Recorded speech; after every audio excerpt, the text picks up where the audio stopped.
evening. Chief Prepper here. I have a chair full. So I just started watching Civil War. What was made by Obamas and stuff.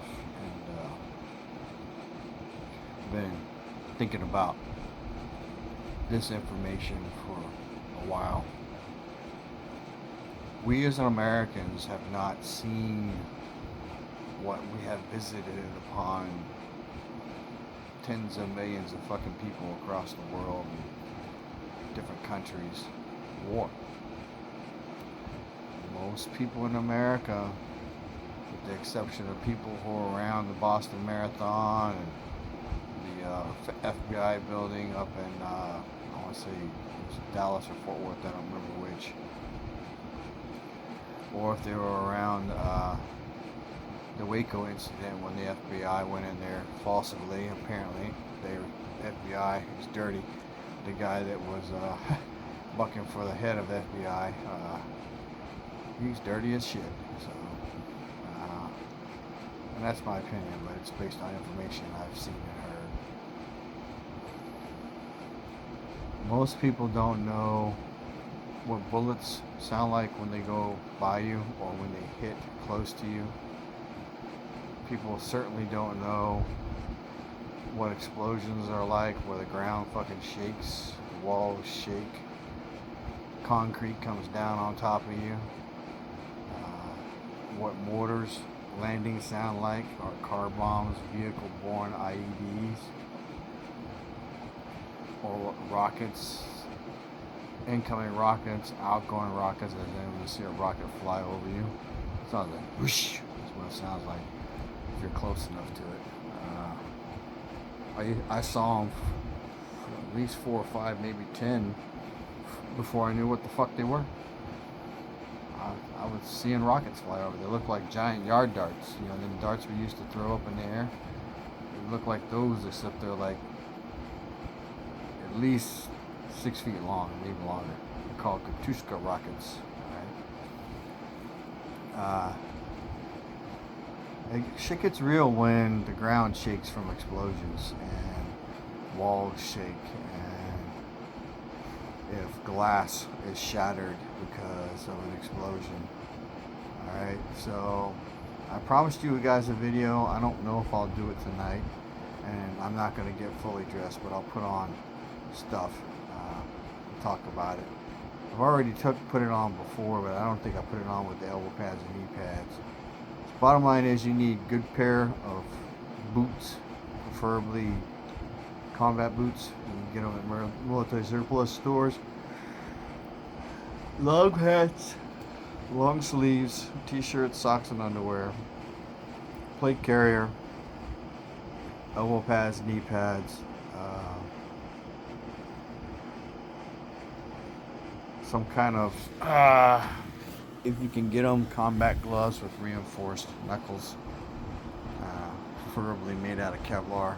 Those tend to be more expensive. Right? Me personally, I would cut the fingers off of, for sure, my trigger finger, maybe the one below it. So basically, these 3 would be open from the big joint down. But that's me. I might do it on my other hand too for loading. Alright. You know, I've said this before. When I was in Iraq both times, I lived on what was called a FOB, Forward Operating Base. We had guard towers which were manned with crew-served weapons, which was typically a Mark 19 50 cal or assault, or a 240B, a PIG, which is the M60, the big machine gun. The 50 cal is a really big machine gun, but yeah. Floodlights, soldiers 24 hours a day. We had a food source. We had safe water source for drinking. We had water to wash with. The first time I was in Iraq, it was dirty water. It was water we couldn't drink. The second time, I wouldn't drink it, but there were people who did because they had local Iraqis that were running the trucks, and sometimes some dickheads would pull the water from a canal or from somewhere that was not safe and fill up the shower tank, and people took showers in it. I know this because a warrant officer that I knew the first time I was in Iraq, there was an NCO. He was a warrant officer later on, and he caught one doing it. And, he got him fired, but how many others were doing it? I mean, and in war, there's actual fighting. The first time I went to war, we had 22 die. 12 were non-combat.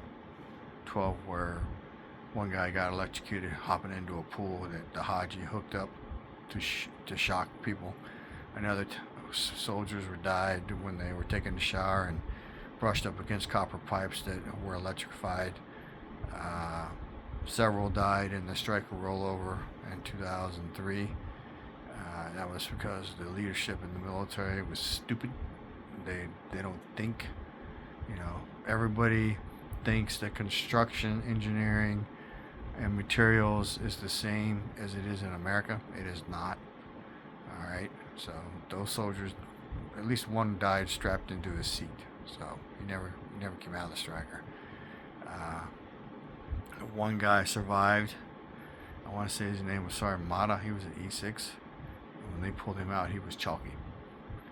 But they brought him back to life.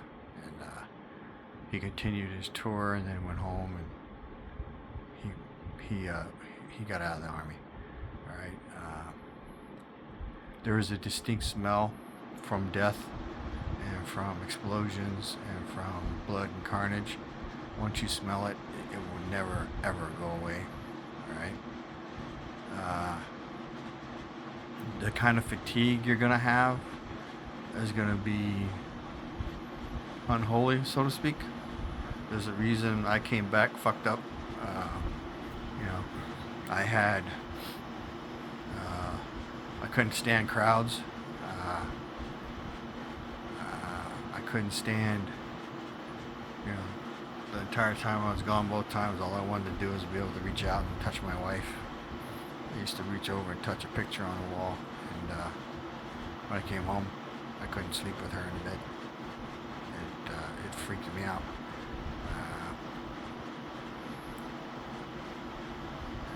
What else? There's a reason people come back from war zones looking different, especially if they're put in the stress that can be found and had in war zones. I mean, you have to understand that right now in Ukraine, there are husbands, sons, and fathers that leave and never come home. They don't even have a body to bury. And while that is very tragic and awful, whatever woman and children are relying upon that man for anything, he's gone and he's never coming back. And in the war zone, women who don't have a man and children who don't have a mom and a man are preyed upon. In Iraq and Afghanistan, there were people who had from the military that we were trying to train that raped little boys. And there's a story that goes around of an E7 who beats an Iraqi or an Afghani almost to death because he's raping a little boy, and it wasn't the first time.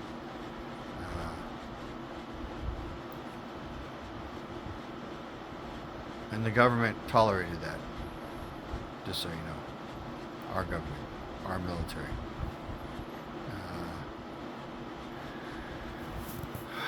We have never had, short of the shortages during COVID, and that wasn't shortage because of war, that was shortages because our government was stupid. Because the Democratic Party mocked Trump.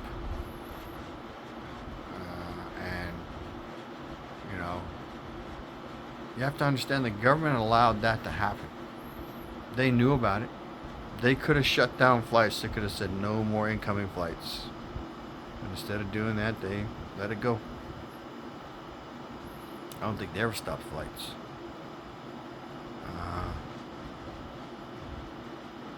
And personally, I don't give two shits. Close the borders. Fuck them. they're on the wrong side of the wall, then they're on the wrong side of the fucking wall when it happens. Right? And I was listening to Patera tonight, and she was talking about the stuff that's going on in England, specifically England and Scotland. If shit comes here, the only way it happens is if they take our guns away. I was listening to, what was I listening to? Angry Pepper out of New York. He was talking about all the anti-gun shit that's coming out of a certain party's mouth. And all I got to say for you police officers who come to enforce that shit, make your peace with God, motherfucker, because 2 of you ain't going home. I guarantee you that. Alright? Stay the fuck away from my house. What else?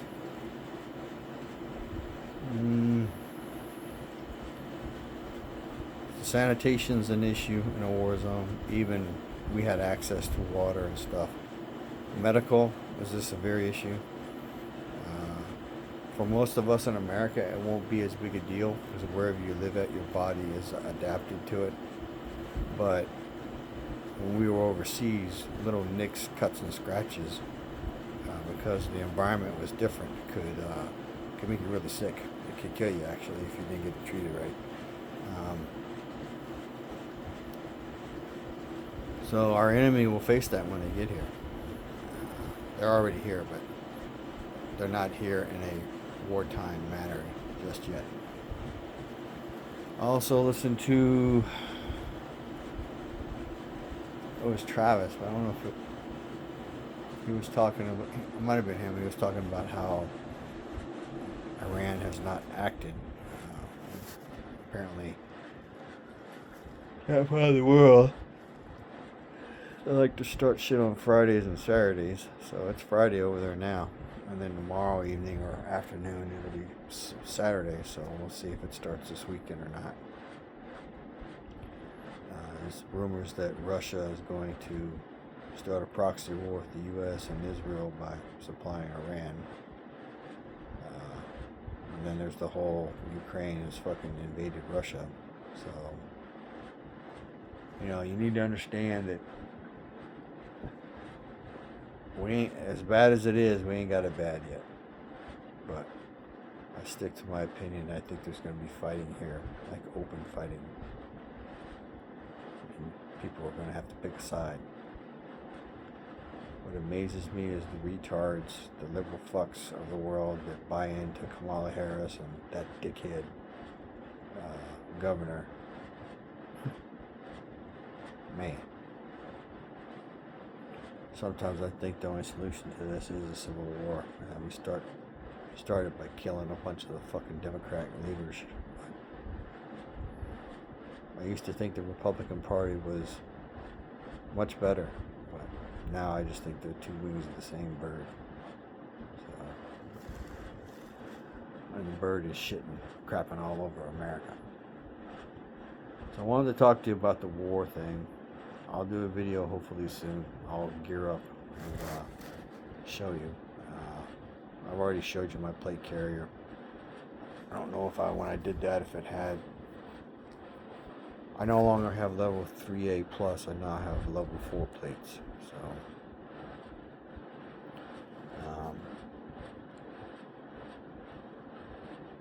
I can't hardly wear it anymore. Back's fucked up. But that goes into the fucking physical fitness, If you can't walk 10 miles, right now you ain't gonna walk 10 miles with no fucking pack. I guarantee it.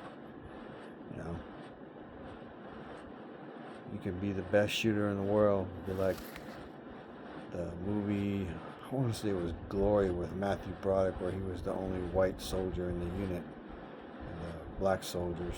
And there was one guy who was shooting twigs off a fucking tree, and he walks up and says, "Do it again," and then he starts shooting his handgun off right in the guy's ear. And the guy can't shoot, and he's shaking and shit. And so you need to be able to do what he was doing while there's gunfire in your ear. And in the end, I think they all died. So This is one of the things I wanted to tell y'all. I think I've said it before in another video. In all my years in the Army, 24 and a half, I only ever heard one senior officer say this. There's no glory in war. He's a 3-star general. He was a corps commander at Fort Lewis. I don't know if he made his 4th star or not, but I know he's the only general officer I ever heard say that in my entire career. I've said it many times before. The only thing that's going to happen in a war is many motherfuckers are going to die by the millions. Information is knowledge and power. Live a little, prep a lot. Share love. Chief Prepper out.